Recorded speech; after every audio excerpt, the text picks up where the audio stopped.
ଛାଇ ପରି ହିଁ ରହିଥାଏ। ଆଉ ଗୋଟେ କଥା କହିବି, ଆମେ ସ୍ତ୍ରୀ କହୁଛନ୍ତି ସେଟା ଓଡିଆରେ ପୁରା କଣ କୁହନ୍ତି ମାଇକିନା। ମାଇକିନାର କଣ ମାର ଛାଇ। ଫେରି ଆସନ୍ତୁ। ଆଉ ଏ ଭିଡିଓ ମାଧ୍ୟମରେ ଆମେ ଆଉ ଗୋଟିଏ ରିକ୍ୱେଷ୍ଟ କରୁଛୁ, ଯୋଉ କୌଣସି ବି ପୁଅ ମାନେ ହୁଅନ୍ତୁ କି ଝିଅ ମାନେ ହୁଅନ୍ତୁ, ଏମିତି ଲଭ୍ କରିକି ମ୍ୟାରେଜ କରିକି କାହାକୁ ଧୋକା ଦିଅନ୍ତୁ ନାହିଁ। ଆଉ ଗୋଟେ ଝିଅ ହଉ କି ଗୋଟେ ପୁଅ ହଉ, ତାର ଦଶମ ହଉ +2 ହଉ ଏକ୍ସାମ ରେ ଯେତେ ଫେଲ ହେଲେ ଚଳିଯିବ, କିନ୍ତୁ ଯଦି ତା ମ୍ୟାରେଜ ଲାଇଫ ରେ ଫେଲ ହେଇଗଲା, ତାହେଲେ ଗୋଟେ ଝିଅ ହଉ କି ଗୋଟେ ପୁଅ ତାର ଲାଇଫ ପୁରା ବର୍ବାଦ ହେଇଯାଏ। ଦେଖନ୍ତୁ, ସୁନ୍ଦର ଚେହେରା ମ୍ୟାଟର କରେ ନାହିଁ, ସୁନ୍ଦର ହୃଦୟ ଦେଖନ୍ତୁ, ସୁନ୍ଦର ମନ ଦେଖନ୍ତୁ। ତା ମନ ଭିତରେ ଆପଣଙ୍କ ପ୍ରତି କଣ ଅଛି ସେଇଟା ଦେଖନ୍ତୁ। ଆପଣଙ୍କୁ ସେ କେତେ ଇମ୍ପୋର୍ଟାଣ୍ଟ ଦଉଛି ସେଇଟା ଦେଖନ୍ତୁ। ସ୍ପେଶିଆଲି ମ୍ୟାରେଜ ପରେ ଲଭ୍ କରିକି କିଏ କଣ ଧୋକା ଦେଲା ପଳେଇଲା, କଣ ପ୍ରେସରାଇଜ ରହିଲା, ଘର ପ୍ରୋବ୍ଲେମ ଥିଲା, କଣ ଅଲଗା କଥା, ସେଟା ମାନେ ପୁରା ଅଲଗା। କିନ୍ତୁ ମ୍ୟାରେଜ ପରେ ଆଜ୍ଞା କାହାକୁ ଧୋକା ଦିଅନ୍ତୁ ନାହିଁ, କାରଣ ଗୋଟେ ଝିଅଟିଏ ଥରେ ଯେତେବେଳେ ଦିଆଯାଉଛି, ତେଣୁକରି ମ୍ୟାରେଜ ପୂର୍ବରୁ ସେଇଟା ଡିସିସନ ନିଅନ୍ତୁ। ମ୍ୟାରେଜ ପରେ ସେଇଟା ଦେଖାଯାଏ ନାହିଁ। ମ୍ୟାରେଜ ପରେ ଫ୍ୟାମିଲି କେମିତି, ଫ୍ୟାମିଲି ପ୍ଲାନିଂ କେମିତି ଆଗକୁ ବଢିବ, ଘର ସଂସାର କେମିତି ଚଳେଇବେ, ସେଇଟା ଚିନ୍ତା କରାଯାଏ। ମ୍ୟାରେଜ ପରେ କେହି ଚେହେରା ଦେଖନ୍ତି ନାହିଁ। ନମସ୍କାର, ମୁଁ ରଞ୍ଜିତ। ନମସ୍କାର, ମୁଁ ଜ୍ୟୋତ୍ସ୍ନା। ଆମର ଫ୍ୟାମିଲି ମୋଟିଭେସନ ଚ୍ୟାନେଲକୁ ଆପଣମାନଙ୍କୁ ସ୍ୱାଗତ କରୁଛୁ। ପୁଣି ଗୋଟେ ନୂଆ ଭିଡିଓରେ କିଛି ନୂଆ କଥା, ସେ ହଉଛନ୍ତି ସେ ଗୁଲିଆ ବାବୁଙ୍କ କଥା। ପୋଡକାଷ୍ଟ ବର୍ଷା ମ୍ୟାଡାମ କଣ ସବୁ କହିଛନ୍ତି ତା ବିଷୟରେ ଟିକେ ଆଲୋଚନା କରିବା ନା କଣ? ଏବେ ଯୋଉ ଗୁଲୁଆ ବର୍ଷାଙ୍କର ଯୋଉ ବିବାଦ ଚାଲିଛି, ବର୍ଷାଙ୍କୁ ଡାକିଛନ୍ତି ପଡକାଷ୍ଟକୁ। ପଡକାଷ୍ଟରେ ଯାଇ ବର୍ଷା କଣ ସବୁ ଖୁଲାସା କରିଛନ୍ତି ସେ ବିଷୟରେ ଆଜି ଆମେ ଜାଣିବା। ଆଉ ସେ ବିଷୟରେ ଜାଣିବା, ତା ଭିତରେ ଆପଣ ମାନଙ୍କୁ କଣ ଶିକ୍ଷା ପାଇପାରିବେ ସେ ବିଷୟରେ ବି ଆମେ କହିବୁ। ତାଙ୍କୁ ଯେତେବେଳେ ପଚରା ହେଇଛି ବର୍ଷା ମ୍ୟାଡାମକୁ, ତମେ ଦି ଜଣ ସାଙ୍ଗ ହେଇକି ରହିବ କି, ସେ ଉତ୍ତର ଦେଇଛନ୍ତି ନା ଆଉ ରହିବୁନୁ। ମାନେ ଆପଣ ମାନେ ବୁଝନ୍ତୁ ସେ କେତେ କଷ୍ଟ ତାଙ୍କୁ ଦିଆଯାଇଛି। ସେ ନିଜକୁ କେତେ ଜଳି ଜଳିକା ବଞ୍ଚେଇଛନ୍ତି ଆଉ ନିଜକୁ କେତେ କଷ୍ଟରେ ସେ ସୁରକ୍ଷିତ ରଖିଛନ୍ତି। ତେଣୁକରି ସେ ଜମାର ରାଜି ହଉନାହାନ୍ତି ଯେ ଗୁଲୁଆ ସହିତ ଏକାଠି ରହିବା ପାଇଁ। ସେ ପଡକାଷ୍ଟରେ ଆସି ଯେତିକି ବି କହିଛନ୍ତି, ପୁରା ମାନେ ଯାହା ବି କହୁଛନ୍ତି ଏକଦମ ମାନେ ସତ କଥା ଭଳିଆ, ସତ କହିଲା ଭଳିଆ ଲାଗୁଛି। ତାଙ୍କ କଥାରେ 1% ମିଛ ଥିଲା ଭଳିଆ ଲାଗୁନାହିଁ। କାହିଁକି ନା ଲୁଚେଇଲା ଭଳିଆ କଥା ପ୍ରାୟ ସେ କହିନାହାନ୍ତି। ସେ ଦେଖନ୍ତୁ, ପ୍ରଥମେ ସେ ଯେତେବେଳେ ତାଙ୍କ ପାଖରେ ଗୁଲୁଆ ପାଖରେ କେହି ନଥିଲେ, ତାଙ୍କ ବାପା ମା ନଥିଲେ, ସାଙ୍ଗସାଥି ନଥିଲେ, ସେତେବେଳେ ସେ ତାଙ୍କର ହାତ ବଢେଇଛନ୍ତି, ତାଙ୍କ ସାଥ ଦେଇଛନ୍ତି। ଏମିତି ବି କଣ ଯେତେବେଳେ କରୋନା ସମୟରେ ତାଙ୍କୁ କରୋନା ହେଇଥିଲା, ଯେତେବେଳେ କେହି ତାକୁ ଦେଖା କରିନଥିଲେ, ପରିବାର ସହିତ କି ତାଙ୍କ ବନ୍ଧୁବାନ୍ଧବ, କୁଟୁମ୍ବ, ସାଙ୍ଗସାଥି କେହି ଯେତେବେଳେ ଦେଖା ଯାଇଥିଲେ, ସେତେବେଳେ ଗୋଟେ ଝିଅ ପିଲା ପୁଅ ପରି କାମ କରିଥିଲା, ତାଙ୍କୁ ପୁରା ସାହାଯ୍ୟ କରିଥିଲା ଆଉ କରୋନା ରୋଗରୁ ମୁକ୍ତ କରାଇଥିଲା। ସେଇଥିରେ ପ୍ରେମଟା ଆହୁରି ନିବିଡ଼ ତାଙ୍କର ହେଇଯାଇଥିଲା। କାହାର ନା ଗଲୁଆଙ୍କର, ଗଲୁଆ ନା ଗୁଲୁଆଙ୍କର ପ୍ରେମଟା ନିବିଡ଼ ହେଇଯାଇଥିଲା। ଗୁଲୁଆ କିନ୍ତୁ ବହୁତ ଚାଲାକ ଆଉ ଗାଲୁଆ ବି। ଗୁଲୁଆ ଚାଲାକ ମାନେ, ଗୁଲୁଆ କଣ କରିଛନ୍ତି ନା, ଯେତେବେଳେ ବର୍ଷା ତାକୁ ଅଧିକରୁ ଅଧିକ ଭଲ ପାଇଛି, ବର୍ଷା ଯେତେବେଳେ ତାର ଲାଇଫରେ ମାନେ ପ୍ରଥମ ପ୍ରାୟୋରିଟି ସବୁବେଳେ ସେ ଗୁଲୁଆଙ୍କୁ ଦେଇଛି, ଏଠି ମାନେ ତାର ଫାଇଦା ଉଠେଇଛନ୍ତି ଗୁଲୁଆ। ମାନେ ସବୁବେଳେ ଇମୋସନାଲି ବ୍ଲାକମେଲିଂ। ସେ ଗୋଟେ କଥା କହିଛନ୍ତି କି ସେ ଯୋଉ କେସ୍ ପାଇଁ ତାଙ୍କର ଝଗଡା ହେଇଥିବ, ମାନେ ସେ ଝଗଡା କରିବେ, ରାଗିକି ତାଙ୍କ ସ୍ତ୍ରୀ ବର୍ଷା ଯେ ମାନେ ଘରକୁ ଚାଲିଯିବେ, ସେ ତାର ଫାଇଦା ଉଠେଇ ସେ ଯାଇକି ଆଉ କୋଉ ଝିଅ ସହିତ ମିଶିବେ। ବର୍ଷା ଆବସେନ୍ସରେ ଆଉ ଗୋଟେ ଝିଅ ସହିତ ମିଶନ୍ତି, ଏମିତି ଲୁଚି ଲୁଚି ଧରା ପଡିଛନ୍ତି କେତେ ଥର। ମାନେ ଆଉ କେହି ନୁହେଁ, ସେଇ ତାଙ୍କରି ଭିତରେ ଯେତିକି ତାଙ୍କ ସର୍କଲ ଭିତରେ ଯୋଉମାନେ କାମ କରୁଛନ୍ତି, ସେଇ ତାଙ୍କ ଭିତରୁ ଗୋଟେ ଝିଅକୁ ଲଭ୍ କରିବେ, ସେ ନେଇକି କୋଉ ହୋଟେଲ ଯିବେ, କୋଉ ଇଏକୁ ଯିବେ, କୁଆଡେ ବୁଲିବାକୁ ଯିବେ, ଏସବୁ କରନ୍ତି। ତା ଭିତରେ ଗୋଟେ ସ୍ତ୍ରୀ କେତେ ଦିନ ଆଜ୍ଞା ଏସବୁ ଦେଖିବ, ସହିବ? ଗୋଟେ ସ୍ତ୍ରୀ ତ କଦାପି ଚାହିଁବ ନାହିଁ ଯେ ମୋ ସ୍ୱାମୀ ଆଉ ଗୋଟେ ଝିଅ ସହିତ ବୁଲୁ, ଆଉ ଗୋଟେ ଝିଅ ସହିତ ସବୁବେଳେ କଥାବାର୍ତ୍ତା କରୁ। ଗୋଟେ ସ୍ତ୍ରୀ ସବୁ କିଛି ସହିପାରିବ, କିନ୍ତୁ ତା ସ୍ୱାମୀର ଆଉ କାହା ସହିତ ଲଭ୍ ଆଫେୟର ଏସବୁ କେବେ ବି ସେ ସହିପାରିବ ନାହିଁ। ଅସମ୍ଭବ। ଗୋଟେ ସ୍ତ୍ରୀ ତା ମେରିଟାଲ ଆଫେୟର୍ସ ଅଲଗା ଗାର୍ଲଙ୍କ ସହିତ ରହୁ ବୋଲି କସ୍ମିନ କାଳେ ବି ଚାହିଁବ ନାହିଁ, ଯୋଉଟା କି ବର୍ଷା ଚାହୁଁନଥିଲେ। ସେଇଥିପାଇଁ ତାଙ୍କ ଭିତରେ ଝଗଡା ଅଧିକରୁ ଅଧିକ ହଉଥିଲେ। ଏମିତି ବି ସେ ବହୁତ ମାଡ ବି ଖାଇଛନ୍ତି। ଏଠି ବି ସେ କହିଛନ୍ତି ସେ ନିଜେ ସେଲ୍ଫ ଡିଫେନ୍ସ ଶିଖିଛନ୍ତି ବୋଲି ବଞ୍ଚି ଯାଇଛନ୍ତି। ଆଉ କୋଉ ଝିଅ ଯଦି ତାଙ୍କ ଜାଗାରେ ଥାନ୍ତା, ତାହେଲେ ସିଏ ଆଜି ଏ ଦୁନିଆରେ ଆଉ ନଥାନ୍ତା। ମାନେ ଏତେ ଟର୍ଚର କରନ୍ତି ଗୁଲୁଆ। ଆପଣ ମାନେ ଚିନ୍ତା କରନ୍ତୁ, ଜଣେ ବାପ ଗୋଟେ ଝିଅ ଭଲରେ ରହିବା ପାଇଁ ତାର ସବୁ କିଛି ଦେଇଦେଇଛି। 27 ଲକ୍ଷ ଟଙ୍କା ଦେଲେ, ଗାଡି ଦେଲେ, ଘୋଡା ଦେଲେ, ମୋବାଇଲ ଦେଲେ, ସବୁ କଥା ଦେଲେ, କିନ୍ତୁ ଗୁଲୁଆ ଗାଲୁ ମାରୁଛନ୍ତି। ତା ବାପର ପ୍ରଫେସନାଲ କଣ? କିନ୍ତୁ ଗୁଲୁଆଙ୍କ ବାପା ସତ କଥା କହିଛନ୍ତି। ଦେଖନ୍ତୁ ଘର କରିବା ପାଇଁ ତାଙ୍କୁ ପଇସା ଦେଲେ, ଜାଗା କିଣିଦେଲେ, ତାଙ୍କର କାର କିଣିବା ପାଇଁ ବି ପଇସା ଦେଲେ, ତାଙ୍କୁ ମ୍ୟାରେଜ ର ପଇସା ଟିକେ ଦେଇଛନ୍ତି, ତାଙ୍କର ଆଉ ଆନିଭର୍ସରୀ ପଇସା ଦେଇଛନ୍ତି। ଟିକେ ଗୁଲୁଆ ଗାଲୁ ମାରୁଛନ୍ତି କଣ? ମୁଁ ଗାଡିର EMI ଦଉଛି ବର୍ତ୍ତମାନ ସୁଦ୍ଧା 4 ତାରିଖରେ ମୋର କଟୁଛି, କିନ୍ତୁ ଗୁଲୁଆ ବାବୁ ଆପଣ ଜାଣିପାରୁନାହାନ୍ତି କି ଯେ ଆପଣ ଗୋଟେ ଦୁନିଆର ସବୁଠୁ ବଡ ପାଗଳ। କାହିଁକି ପାଗଳ କହୁଛି? ଲୋକଙ୍କୁ କଣ ବୋକା ଭାବୁଛନ୍ତି, ଚୁତିଆ ବନଉଛନ୍ତି? EMI ସିନା ଆପଣ ଦଉଛନ୍ତି, ଗାଡିଟା ଯେତେବେଳେ ଆଣିଲେ ଯୋଉ 4-5 ଲକ୍ଷ କି 10 ଲକ୍ଷ ଯୋଉ ଡାଉନ ପେମେଣ୍ଟଟା ଦେଲେ, କୋଉଠୁ ଦେଲେ? ସେଇ ଯୋଉ ଡାଉନ ପେମେଣ୍ଟଟା ସେ ବର୍ଷାଙ୍କ ବାପା ଦେଇଛନ୍ତି। ଏବେ ବୁଝିପାରିଲେ ତ, ନା ଆଉ ଡାଉଟ କ୍ଲିୟର କରିବାର ଅଛି? ତା ଛଡା ଆପଣଙ୍କ ବାପା କହିଛନ୍ତି ଯେ 27 ଲକ୍ଷ ତାଙ୍କଠୁ ଆଣିଥିଲେ। ଆପଣଙ୍କ ବାପା କହିଛନ୍ତି ଯେ 27 ଲକ୍ଷ ଟଙ୍କା ଆପଣ ଶ୍ୱଶୁର ଘରୁ ଆଣିଥିଲେ, ତା ପୁଣି 10 ଲକ୍ଷ ଟଙ୍କା ସୁଝିଛନ୍ତି, ଆଉ 17 ଲକ୍ଷ ଟଙ୍କା ସୁଝିବା ପାଇଁ କିଛି ଦିନ ସମୟ ଦେଇଥିଲେ। ଆପଣ ଏଇ 5-6 ଦିନ ତଳେ ଆପଣଙ୍କ ବାପା ଆପଣ ଶ୍ୱଶୁର ଘରକୁ ବି ଯାଇଥିଲେ। ଆପଣ ଏବେ କହିପାରନ୍ତି ଯେ ମୁଁ ଆଣିନି ବୋଲି। ଯଦି ଆପଣ ଆଣିନାହାନ୍ତି 10 ଲକ୍ଷ କାହିଁକି ସୁଝିଲେ? ଆପଣଙ୍କ ତାଙ୍କ ବାପା ଠାରୁ ଆପଣଙ୍କ ବେଶୀ ପଇସା ବାଲା ଲୋକ? ଯୋଉ ଲୋକ ଝିଅ ପାଇଁ ଏତେ କରିପାରୁଛି, ଏତେ ପଇସା ଦେଇପାରୁଛି, ସବୁ କିଛି କରିପାରୁଛି, ଆପଣଙ୍କ ବେଶୀ ପଇସା ଲୋକ ତାଙ୍କଠାରୁ? ଆଉ ଗୋଟେ କଥା, ଏଠି ବର୍ଷା ମ୍ୟାଡାମ କହିଛନ୍ତି ଯେତେବେଳେ ଆପଣ ମାନେ ଭିଡିଓ ବନାଉଥିଲେ ଯେତିକି ପଇସା ଇନକମ ହୁଏ ସବୁଆଙ୍କ ଟଙ୍କା ଆପଣ ହିଁ ରଖନ୍ତି। ଟଙ୍କାଟିଏ ଇଭେନ ମାନେ କୋଉଠି ଦହିବରା ଟିକେ ଖାଇବାକୁ ଆପଣ ଦେଇନାହାନ୍ତି। ଆଉ ଗୋଟେ ଜିନିଷ, ଗୁଲୁଆଙ୍କ ବାପା କହୁଛନ୍ତି ଯେ ସେମାନେ କାହାକୁ ମାନନ୍ତି ନାହିଁ, ଇଏ ନାହିଁ। ଯେତେବେଳେ ତାଙ୍କର ଲଭ ଚାଲିଥିଲା, ବର୍ଷା ଗୋଟେ ଏମିତି ଝିଅ, ତାଙ୍କର ସ୍ୱଭାବ ହିଁ ସେଇ ଟାଇପର, ସେ ପୁଅ ପିଲା ଟାଇପର ସବୁ, ତାଙ୍କ କାମ ହିଁ ସେଇଭଳିଆ। ସେଇତିକି ବଳେ ହିଁ ଆପଣ ଲଭ କରିଛନ୍ତି। ଆପଣ ଯେବେ ତାକୁ ଲଭ କଲେ, ତା ରିଲେସନ ଆସିଲେ, ସେ ତାଙ୍କ ପ୍ରଥମରୁ ହିଁ ସେ ସେଇଭଳିଆ, ସେଇ ଝିଅକୁ ହିଁ ଆପଣ ପସନ୍ଦ କଲେ। ସେ କଥା ନୁହେଁ, ତାଙ୍କ ଚାଲି ଚଳନି ସିନା ଗୋଟେ ପୁଅ ପିଲା ଭରି ଅଣ୍ଡିରି ଚଣ୍ଡି ଟାଇପ ସ୍ୱଭାବର, କିନ୍ତୁ ମଣିଷ ମାତ୍ରକେ ପୁରା ମସ୍ତ ଝିଅ ହିସାବରେ ବହୁତ ବଢିଆ ଅଛି। ଆପଣ ନିଜ ଆଜ୍ଞା କହୁନାହାନ୍ତି ଦେଖନ୍ତୁ, କେତେ ଭଲ ସେ ଝିଅ ହିସାବରେ?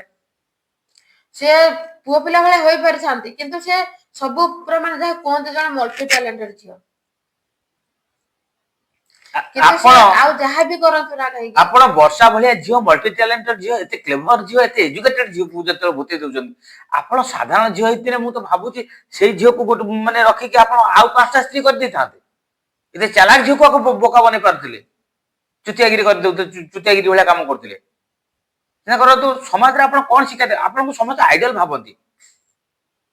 ଗୁଲୁ ବାବୁ ଆପଣଙ୍କୁ ସମାଜରେ ଆଇଡଲ ଭାବନ୍ତି। ଆପଣ କିଛି ଭଲ କାମ କରନ୍ତୁ। ଆପଣ ବି କହିଛନ୍ତି, ମୁଁ ବି ସେ ବାଇଟ ଶୁଣିଛି, ଆପଣ ବି ନିଜେ ସ୍ୱୀକାର କରୁଛନ୍ତି ଆପଣଙ୍କର ବି ଭୁଲ ଅଛି।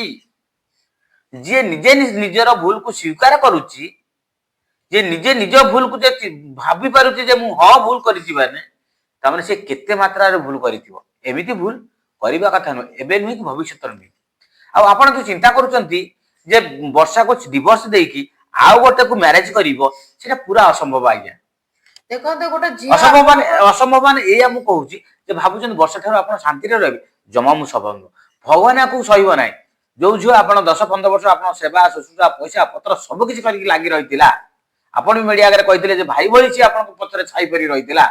ମଣିଷର ଛାଇ ଯେମିତି ରୁହେ, ସ୍ତ୍ରୀ ସ୍ତ୍ରୀ ଗୋଟେ ମାନେ ସେ ତାର ଛାଇ ପରି ହେଇକି ରହିଥାଏ। ଆଉ ଗୋଟେ କଥା କହିବି, ଆମେ ସ୍ତ୍ରୀ କହୁଛନ୍ତି, ସେଟା ଓଡିଆରେ ପୁରା କଣ କୁହନ୍ତି? ମାଇକିନା। ମାଇକିନାର କଣ? ମାର ଛାଇ। ମାର ଛାଇ ଯେମିତି ନିଜ ଛାଇ ସବୁବେଳେ ନିଜ ପାଖରେ ରହିଥାଏ, ସେଭଳିଆ ଗୋଟେ ମାଇକିନା ଗୋଟେ ମା ପରି ତମକୁ ସେବା କରିବ, ମା ପରି ତମକୁ ତଦାରଖ କରିବ, ମା ପରି ତମକୁ ସବୁବେଳେ ରଖିବ। ସେଇଭଳିଆ ହିଁ ଟ୍ରିଟ କରୁଥିଲେ ବର୍ଷା ତମକୁ। ତଥାପି ଭାଇ ତମେ କଣ କଲ ନା ତା ନାଁରେ ଏଲିଗେସନ ଲଗେଇଦେଲ, ଅଲଗା ସ୍ତ୍ରୀ ମାନେ ଝିଅଙ୍କ ସହିତ ବୁଲିଲ। ଏସବୁ କଣ ଠିକ କଲେ କି? ଏବେ ବି ସମୟ ଅଛି, ବୟସ ତମର ବେଶୀ ବିଶେଷ ହେଇନଥିବ, ସେ 40 ଭିତରେ ହିଁ ଥିବ। ନିଜକୁ ବଦଳା, ନିଜକୁ ସୁଧାର, ତମ ସ୍ତ୍ରୀକୁ ନେଇକି ନିଜ ପାଖରେ ରଖ। ଦେଖନ୍ତୁ ବର୍ଷା ଯାହା ବି କରିଛନ୍ତି ନା, ସେ କେବଳ ଆପଣଙ୍କ ସହିତ ଜୀବନ ସାରା ଖୁସିରେ ରହିବା ପାଇଁ କରିଥିଲେ।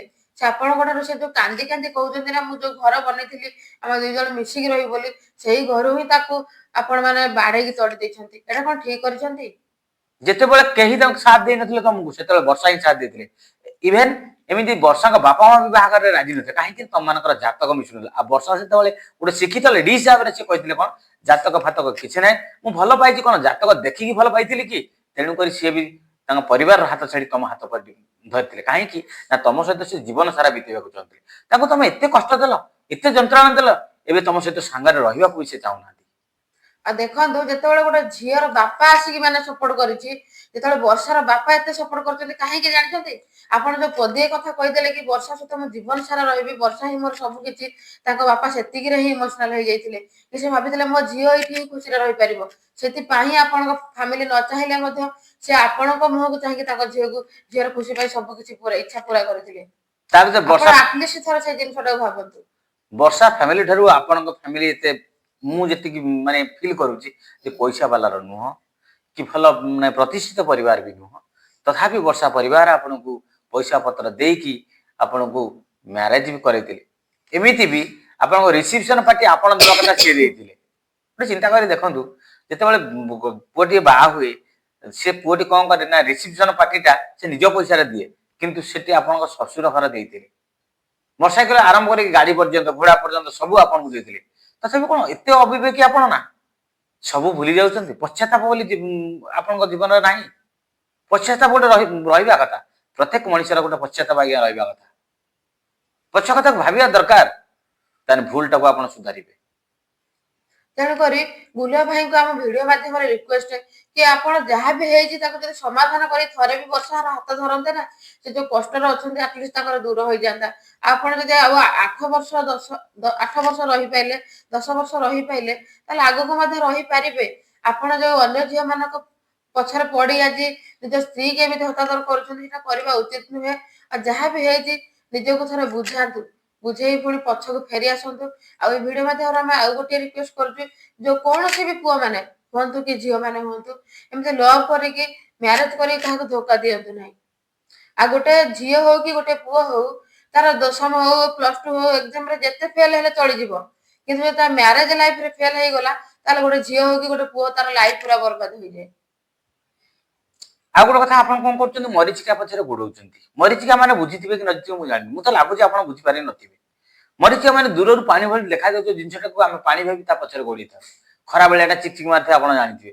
ପୁଣି ସେଠିକି ଗଲାବେଳେ ସେ ପାଣିଟା ଆଉ ଗୋଟେ ଦୂରକୁ ପଳେଇଥାଏ। ଠିକ ସୁନ୍ଦର ଝିଅ ମାନେ ହଉଛନ୍ତି ସେମିତି, ଯୋଉମାନେ ଦେଖିବାକୁ ଚକଚକିଆ ଠିକ ସେମିତିକା। ମୁଁ ସବୁ ଝିଅକୁ ଏ କଥା ଆଜ୍ଞା କହୁନାହିଁ, କିଛି ଝିଅକୁ କହୁଛି ଯୋଉମାନେ ଏଇଭଳି କର୍ମରେ ଲିପ୍ତ ଅଛନ୍ତି। ଆପଣ ଚିନ୍ତା କରନ୍ତୁ, ମରିଚିକା ପଛରେ ଗୋଡେଇଲେ ଆପଣଙ୍କ ତୃଷାକ ମେଣ୍ଟନ ହବ। ସେଇଟାକୁ ସୁନ୍ଦର କୁହାଯାଏ, ଯାହାର ମନଟି ସୁନ୍ଦର ହେଇଥିବ, ଯେ ସରଳିଆ ମନଟି ହେଇଥିବ, ସବୁ କଥା ବୁଝିପାରୁଥିବ, ଜୀବନ ସାରା ଆପଣଙ୍କ ମଧ୍ୟରେ ସାଥୀ ହେଇ ରହିବାକୁ ଚାହୁଁଥିବ, ସେ ହିଁ ଆଜ୍ଞା ଜୀବନରେ ସୁନ୍ଦର। ଦେଖନ୍ତୁ, ସୁନ୍ଦର ଚେହେରା ମ୍ୟାଟର କରେ ନାହିଁ, ସୁନ୍ଦର ହୃଦୟ ଦେଖନ୍ତୁ, ସୁନ୍ଦର ମନ ଦେଖନ୍ତୁ। ତା ମନ ଭିତରେ ଆପଣଙ୍କ ପ୍ରତି କଣ ଅଛି ସେଇଟା ଦେଖନ୍ତୁ। ଆପଣଙ୍କୁ ସେ କେତେ ଇମ୍ପୋର୍ଟାଣ୍ଟ ଦଉଛି ସେଇଟା ଦେଖନ୍ତୁ। ଆଉ ଆପଣ କହୁଛନ୍ତି ଆପଣ ଏଇଭଳି ଝିଅକୁ ଭୁଲ ଭାବୁଛନ୍ତି, ମାନେ ବାହା ହେଇକି ଭୁଲ କରିଛନ୍ତି? ଆପଣ ପୁରା ଠିକ କରିଛନ୍ତି। ଆପଣଙ୍କ ଚିନ୍ତାଧାରା ହଉଛି ଭୁଲ, ଆପଣଙ୍କର ବୁଝିବା ହଉଛି ଭୁଲ। ଆପଣ ଯୋଉ ମାନେ ଆପଣ, ମୁଁ ଭାବୁଛି ଆପଣଙ୍କର ମସ୍ତିଷ୍କ ଭ୍ରମ ଘଟିଛି। ଆପଣଙ୍କ ମସ୍ତିଷ୍କରେ କିଛି ତ୍ରୁଟି ରହିଯାଇଛି, ସେଇଥିପାଇଁ ଆପଣ ଏଇଭଳିଆ ଝିଅକୁ ନିନ୍ଦା କରୁଛନ୍ତି। ଆଉ ଏଇ ଭିଡିଓ ମାଧ୍ୟମରେ ଆମେ ବର୍ଷା ଦିଦିଙ୍କୁ ଏତିକି କଥା କହିବୁ କି ଆପଣ ହଉଛନ୍ତି ଜଣେ ବହୁତ ଷ୍ଟ୍ରଙ୍ଗ ଲେଡି। ଏତେ ଷ୍ଟ୍ରଙ୍ଗ ମାନେ ନିଜକୁ ଷ୍ଟ୍ରଙ୍ଗ ବନେଇଛନ୍ତି। ଏବେ ଆପଣଙ୍କୁ ଯଦି ଏତେ ଟର୍ଚର ହେଇଛି, ଆପଣ ମାନେ ନିଜକୁ ଭାବି ପାରୁନାହାନ୍ତି, ଆପଣଙ୍କର ଆଉ ଭରସା ନାହିଁ ଯେ ଗୁଲୁ ଆପଣଙ୍କ ପାଖକୁ ଫେରିବେ, କି ସେ ଯୋଉ ରାସ୍ତାରେ ଅଛନ୍ତି ସେ ଆଉ ବଦଳି ପାରିବେ ବୋଲି। ଯଦି ଆପଣଙ୍କୁ ସେଟା ଠିକ ଲାଗୁନାହିଁ, ଆପଣ ଯେହେତୁ ଜଣେ ଷ୍ଟ୍ରଙ୍ଗ, ଆପଣଙ୍କୁ ଯୋଉଟା ଠିକ ଲାଗୁଛି ସେଇ ଡିସିସନ ହିଁ ନା ନା, ନିଅନ୍ତୁ। ସେ ଠିକ ନୁହଁ। ମୁଁ ବି ଆଉ ଥରେ କହୁଛି, ଆପଣ ଆପଣଙ୍କ ପଡିଶା ସାହି ପଡିଶା ନେଇକି, ବନ୍ଧୁବାନ୍ଧବ ନେଇକି, ଏସବୁ ନେଇକି ଗୋଟେ ଗୋଟେ ମିଟିଂ ଟାଇମରେ ବସେଇକି ଆପଣ ଆଉ ଥରେ ଟିକେ ବୁଲିବାକୁ ଚାନ୍ସ ଦିଅନ୍ତୁ। ଯେହେତୁ ଆପଣ ଲଭ୍ କରି ମ୍ୟାରେଜ ଆଉ କରିଛନ୍ତି। ଚିନ୍ତା କରନ୍ତୁ, ଓଡିଶାବାସୀ ଆପଣଙ୍କ ସପୋର୍ଟରେ ଅଛନ୍ତି, ଆଉ ସମସ୍ତେ କହୁଛନ୍ତି ଆପଣ ଦି ଜଣ ସାଙ୍ଗ ହେଇକି ରହିଲେ ବହୁତ ବଢିଆ ହବ। ଯୋଉଠି ବୁମକେଶ ସାର୍ ଏଠି ଗୋଟେ କହିଛନ୍ତି, ଗୋଟେ ବଢିଆ କଥା କହିଛନ୍ତି, ଯଦି ଆପଣ ମାନେ ଦି ଜଣ ଏକାଠି ରହିବେ ନା, ସେ ଓକିଲାତି ଛାଡିଦେବେ ବୋଲି କହିଛନ୍ତି। ତାମାନେ ସିଏ ଭାବୁଛନ୍ତି ଆପଣ ମାନେ ରହିପାରିବେନି। ଆଉ ସତରେ ଯଦି ଆପଣ ମାନେ ଏକାଠି ହେଇଯିବେ ନା, ଦୁନିଆରେ ଗୋଟେ ନୂଆ ଇତିହାସ ତିଆରି ହବ ଏଇ କଳାକାର ମାନଙ୍କ ପାଇଁ। ଯେହେତୁ ବର୍ଷା ଏତେ ମାନେ ଫେଲୁଅର ହେଇଯାଇଛନ୍ତି, ସେ ମାନେ ଡିସିସନ ନଉଛନ୍ତି କି ଏବେ ଡିଭୋର୍ସ, ସେ ଆଉ ମ୍ୟୁଚୁଆଲ କରିବା ପାଇଁ ଚାହୁଁନାହାନ୍ତି। ତେଣୁକରି ଏଇ ଭିଡିଓ ମାଧ୍ୟମରେ ଆମର ଗୋଟିଏ ଅନୁରୋଧ କି ଆପଣ ଯାଇକି ଆଉ ଥରେ ଚେଷ୍ଟା କରନ୍ତୁ ଗୁଲୁଆ ଭାଇଙ୍କୁ ବୁଝେଇବା ପାଇଁ। ସମସ୍ତଙ୍କୁ ନେଇ, ଯେହେତୁ ସାରା ଓଡିଶାରେ ଏ ଘଟଣା ଖେଳି ସାରିଲାଣି, ସମସ୍ତେ ଆପଣଙ୍କ ସପୋର୍ଟରେ ହିଁ ଅଛନ୍ତି। ଆଉ ଥରେ ଯାଇକି ସମସ୍ତଙ୍କୁ ବସେଇ ସୁଝେଇ ଥରେ ମାନେ ସମାଧାନ କରିବା ପାଇଁ ଚେଷ୍ଟା କରନ୍ତୁ। ଯଦି ବି ନ ହେଇ ପାରୁଛି, ଆଉ ଆପଣ ନିଜକୁ ଏତେ ଭାଙ୍ଗି ପଡନ୍ତୁ ନାହିଁ।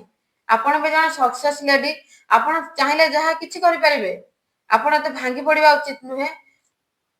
ମୁଁ ଆଉ ଗୋଟେ କଥା କହିବି ଯୋଉ ଗୁଲୁଆ ବାବୁଙ୍କର ଯୋଉ ସାଙ୍ଗସାଥି ଅଛନ୍ତି ସେଇମାନେ କ୍ରିଏଟ କରିଛନ୍ତି ଘଟଣାରେ ସିଏ କହିଛନ୍ତି ବର୍ଷା ହଉଛି ଅସୁନ୍ଦର ଦେଖିବାକୁ ବାଗ ନୁହଁ ସେଇଥିପାଇଁ ତୁ ଭଲ ଝିଅ ଗୋଟେ ମ୍ୟାରେଜ କର ଏ ଭାଇରେ ଯୋଉମାନେ ତମକୁ କହିଛି ଏଭଳିଆ କଥା ତମ ମାନଙ୍କର ମା ଭଉଣୀ ଅଛନ୍ତି ନା ତମ ମା ଭଉଣୀ କଣ ଏତେ ସୁନ୍ଦର ମୁଁ ତ କାହିଁ କୋଉ ସୁନ୍ଦର ଅଡିସନରେ ଦେଖିବାକୁ ପାଇଲିନି ମିସ୍ ଇଣ୍ଡିଆ ମିସ୍ ୟୁନିଭର୍ସ ଆମେ ତ କାହିଁ ଦେଖିବାକୁ ପାଉନେ କାହାର ସଂସାର ଭାଙ୍ଗନ୍ତୁ ନାହିଁ ଆଜ୍ଞା ଭାଙ୍ଗିବା ତ ଗୋଟେ ସେକେଣ୍ଡରେ ଭାଙ୍ଗିଦେବେ କିନ୍ତୁ ଯୋଡିବା ବହୁତ କଷ୍ଟ ଲାଗେ ଆଉ ଯୋଡି ହେବା ବି ବହୁତ କଷ୍ଟ ତେଣୁକରି ଆପଣମାନେ ଦୟା କରିକି କାହା ସଂସାର ଭାଙ୍ଗନ୍ତୁନି ମୁଁ ତ କହିବି ମାନେ ଗୁଲୁଆ ତୁଳନାରେ ବର୍ଷା ବହୁତ ସୁନ୍ଦର ପୁରୁଣା ଭିଡିଓକୁ ଯାଇ ଦେଖନ୍ତୁ ଗୁଲୁଆ କେମିତି ଦେଖା ଯାଉଛନ୍ତି ଆଉ ବର୍ଷା କେମିତି ଦେଖା ଯାଉଛନ୍ତି ହୁଏତ ସେମାନେ ଟିକେ ତା ଆଟିଚ୍ୟୁଡ ପୁଅ ପିଲା ପରି କିନ୍ତୁ ମନ ହୃଦୟ ଚେହେରା ପୁରା ଦେଖିବାକୁ ମସ୍ତ ସୁନ୍ଦର ଆପଣମାନେ ଦେଖୁନାହାନ୍ତି ଷଣ୍ଢ ଭାଇ ଯୋଉ ଗୋଟେ ଅଛନ୍ତି ତାଙ୍କ ଟିମରେ ଷଣ୍ଢ ଭାଇକୁ ଚିନ୍ତା କରନ୍ତୁ ତାଙ୍କ ସ୍ତ୍ରୀକୁ ଚିନ୍ତା କର କେତେ ଡିଫରେନ୍ସ ସିଏ ପୁଣି କେମିତି ରହିଛନ୍ତି ଆଟଲିଷ୍ଟ ସେଇ ଜିନିଷଟାକୁ ଦେଖନ୍ତୁ ତାକୁ କୁହାଯିବ love this is a love ସେଇଟାକୁ କୁହନ୍ତି ଭଲ ପାଇବା ହଉଛି ସେଇଟାକୁ ଯୋଉମାନେ ଚେହେରା ଦେଖି ଭଲ ପାଉଛନ୍ତି ସେମାନେ ଗୋଟେ ଗୋଟେ ହଉଛନ୍ତି ପାଗଳ ଆଉ ସେଇମାନଙ୍କ ମାନେ ଇଏଟା ପ୍ରେମଟା ଆଉ ବିବାହଟା ଖୁବ କ୍ଷଣସ୍ଥାୟୀ ତା ମାନେ ନୁହେଁ ଯେ ବର୍ଷା ଅସୁନ୍ଦର ସେ ଦାନ୍ତୁରି ଦେଖିବାକୁ ବାଗ ନୁହଁ କିଏ କହିଦବ ଦେଖିବା କହିଦେଲେ ସେ ବାଗ ନୁହଁ ଗୁଲୁଆ ନିଜେ ଚିନ୍ତା କଲେ ଆପଣ କଣ ଦେଖିବାକୁ ପୁରା ସୁନ୍ଦର ଆପଣ ଆହୁରି କଣ ହେଇଥିବେ ନା ମିସ୍ ୱାର୍ଲଡରେ ଆପଣ ଯାଇଥିଲେ ସଲମାନ ଖାନ ସହିତ ଆପଣ ବୋଧେ ଡିବେଟ ଏଇ ଯୋଉ ପାର୍ଟିସିପେସନ କରିଥିଲେ ମିସ୍ ୱାର୍ଲଡରେ ଆପଣ ମିଷ୍ଟର ଇଣ୍ଡିଆ ହେଇଥିଲେ ନା ସରି ଯୋଉ ହ୍ୟାଣ୍ଡସମରେ ଯାଆନ୍ତି ଆପଣ ହେଇଥିଲେ ମିଷ୍ଟର ଇଣ୍ଡିଆ ହେଇଥିଲେ ନା ମିଷ୍ଟର ଓଡିଶା ହେଇଥିଲେ ଆପଣ ନିଜେ କଣ ନିଜକୁ ଭାବୁଛନ୍ତି କଣ ଚେହେରାଟା ଆପଣଙ୍କର ଅଛି କହିଲେ ବୁଧୁମା କାଳିଆ ହେଇକି ଏଇଥର ଟିକେ ବାଗେଇଛନ୍ତି କଣ ଦେଖିବାକୁ ଆପଣ ଅଛି କିନ୍ତୁ ଗୁଲୁଆ ବାବୁ ଚିନ୍ତା କରନ୍ତୁ ଚେହେରା ସୌନ୍ଦର୍ଯ୍ୟ କିଛି ନୁହେଁ ଯଦି ଆପଣ ଏତେ ସୁନ୍ଦର ତାହେଲେ ୟାଙ୍କ ପଛରେ କାହିଁ ଗୋଡଉଥିଲେ ଆପଣ ଏତେ ସୁନ୍ଦର ଆପଣଙ୍କର ପୁଣି ଗୋଟେ ଦୋଷ ଅଛି ସମସ୍ତଙ୍କୁ ଆଇ ଲାଭ୍ ୟୁ କାଳେ ମେସେଜ କରିଦିଅନ୍ତି ଯାହାକୁ ଦେଖିଲେ ତାକୁ ମେସେଜ କରିଦିଅନ୍ତି ଯଦି ଆପଣଙ୍କ ଏତେ ସୁନ୍ଦର ଆପଣ ପ୍ରପୋଜ କାହିଁକି ବର୍ଷାକୁ କରିଥିଲେ ଅନେକ ଝିଅ ଆପଣଙ୍କ ପଛରେ ପଡି ଯାଇଥାନ୍ତେ ଆପଣଙ୍କୁ ଆଇ ଲାଭ୍ ୟୁ ଲେଖିଥାନ୍ତେ ଆପଣ ଚେହେରା ବି ଟିକେ ଦେଖନ୍ତୁ ଆଜ୍ଞା ଖାଲି ବର୍ଷା ଖାଲି ପୁଅ ଟିକେ କହିଦେଲେ ଆମେ ଲୁଚେଇଦେବା ସେ କଥା ନୁହଁ ଆପଣ ଚେହେରା ଟିକେ ଦେଖନ୍ତୁ ଆଉ ଗୋଟେ କଥା ମୁଁ କହିବି ମ୍ୟାରେଜ ପରେ କାହାର ଚେହେରା ଦେଖାଯାଏନି ଚେହେରା କେତେ ସୁନ୍ଦର ସେଟା ମ୍ୟାରେଜ ପୂର୍ବରୁ ଦେଖିବା ଉଚିତ ଚେହେରା କେତେ ସୁନ୍ଦର ଆପଣଙ୍କର ଚେହେରା ଲଭ୍ କରିବାରୁ ସେଟା ଭାବିବା ଦରକାର 8 ବର୍ଷ ଆପଣଙ୍କୁ ସେଇ ଝିଅଟି ସୁନ୍ଦର ଲାଗୁଥିଲା ବାହା ହେଲା ପରେ ସେ ଅସୁନ୍ଦର ହେଇଗଲା ଆଉ ଗୋଟେ କଥା କହିବି କି ଯୋଉମାନେ ଆଉ ଗୋଟେ କଥା କହିବି ଗୁଲିଆ ଭାଇଙ୍କୁ ମ୍ୟାରେଜ ପରେ ଆଜ୍ଞା ଯୋଉ ମ୍ୟାରେଜ ପରେ ସୁନ୍ଦର ଚେହେରା ଦେଖାଯାଏ ନାହିଁ ମ୍ୟାରେଜ ପୂର୍ବରୁ କିମ୍ବା ଲଭ୍ ହେବା ପୂର୍ବରୁ ସେଟା ଦେଖାଯାଏ ସୁନ୍ଦର ଚେହେରା ଯଦି ଆପଣଙ୍କର ଦରକାର ଥିଲା ଯୋଉ ସୁନ୍ଦର ଝିଅ ମାନଙ୍କ ପଛରେ ବହୁତ ଟୋକା ଗଡୁଥିବେ ଯିଏ ଅଧିକ ପିଲାଙ୍କ ସହିତ ରିଲେସନ ରହୁଥିବେ ସେମିତି ଝିଅ ଗୋଟେ ଦେଖିକି ପସନ୍ଦ କଲା ନାହିଁ ସିଏ ପସନ୍ଦ କରିଥିବେ 100% କହୁଛି କିନ୍ତୁ ସେ ଝିଅ ଗୁଲିଆକୁ ପସନ୍ଦ କରିନଥିବେ ଏଭଳିଆ କାଳିଆ ଲୋକ କିଏ ପସନ୍ଦ କରିବ କହୁନ କଥା ହଉଛି ଏଠି ସିଏ ପସନ୍ଦ କରିଥିବେ ଠିକ ତେଣୁକରି ଲଭ୍ କରୁଛନ୍ତି ଲଭ୍ କରିକି ମ୍ୟାରେଜ ପରେ ଏସବୁ ଡିଷ୍ଟର୍ବାନ୍ସ କ୍ରିଏଟ କରନ୍ତୁ ନାହିଁ ଯାହାକୁ ବି ମ୍ୟାରେଜ କରୁଛନ୍ତି ମ୍ୟାରେଜ ପୂର୍ବରୁ ଡିସିସନ ନିଅନ୍ତୁ ଆପଣ କେମିତି ଝିଅ ପସନ୍ଦ କରୁଛନ୍ତି ଆଉ ଯଦି ଲଭ୍ କରୁଛନ୍ତି ଲଭ୍ କରିବା ପୂର୍ବରୁ ସେଇଟା ଦେଖନ୍ତୁ କି ଆପଣଙ୍କର ସୁନ୍ଦର ଝିଅ ଦରକାର ନା ସୁନ୍ଦର ହାର୍ଟ ଦରକାର ଆଉ ମ୍ୟାରେଜ ପରେ କି ଲଭ୍ କରିସାରିଲା ପରେ କାହାକୁ ଧୋକା ଦିଅନ୍ତୁ ନାହିଁ ଲଭ୍ କରିସାରିଲା ପରେ ସ୍ପେସିଆଲି ମ୍ୟାରେଜ ପରେ ଲଭ୍ କରିକି କିଏ କଣ ଧୋକା ଦେଲା ପଳେଇଲା କଣ ପ୍ରେସରାଇଜ ରହିଲା ଘର ପ୍ରୋବ୍ଲେମ ଥିଲା କଣ ଅଲଗା କଥା ସେଟା ମାନେ ପୁରା ଅଲଗା କିନ୍ତୁ ମ୍ୟାରେଜ ପରେ ଆଜ୍ଞା କାହାକୁ ଧୋକା ଦିଅନ୍ତୁ ନାହିଁ କାରଣ ଗୋଟେ ଝିଅଟିଏ ଥରେ ଯେତେବେଳେ ତାର ଇଏ ହେଇଯାଏ ତା ସ୍ୱାମୀ ତାକୁ ଛାଡି ଦିଏ ପରେ ସିଏ ମ୍ୟାରେଜ କରିବା ପାଇଁ କେତେ କଷ୍ଟ ହବ ତା ପରିବାର ହିଁ ଜାଣିଛନ୍ତି ଆମ ସମାଜରେ ଗୋଟେ ପୁଅ 10ଟା ମ୍ୟାରେଜ କରିପାରିବ କିନ୍ତୁ ଗୋଟେ ଝିଅ ଥରେ ମ୍ୟାରେଜ କରିସାରିଲା ପରେ ତାକୁ ଆଉ ନେକ୍ସଟ ଟାଇମ ମ୍ୟାରେଜ କରିବା ପାଇଁ ପରମିଶନ ହିଁ ନାହିଁ ଯଦି ବି ନିଜ ଇଚ୍ଛାରେ କୋଉ ଝିଅ କରୁଛି ତାକୁ ଦୁନିଆ ନିନ୍ଦା ଅପନିନ୍ଦା ଦିଆଯାଉଛି ତେଣୁକରି ମ୍ୟାରେଜ ପୂର୍ବରୁ ସେଇଟା ଡିସିସନ ନିଅନ୍ତୁ ମ୍ୟାରେଜ ପରେ ସେଇଟା ଦେଖାଯାଏ ନାହିଁ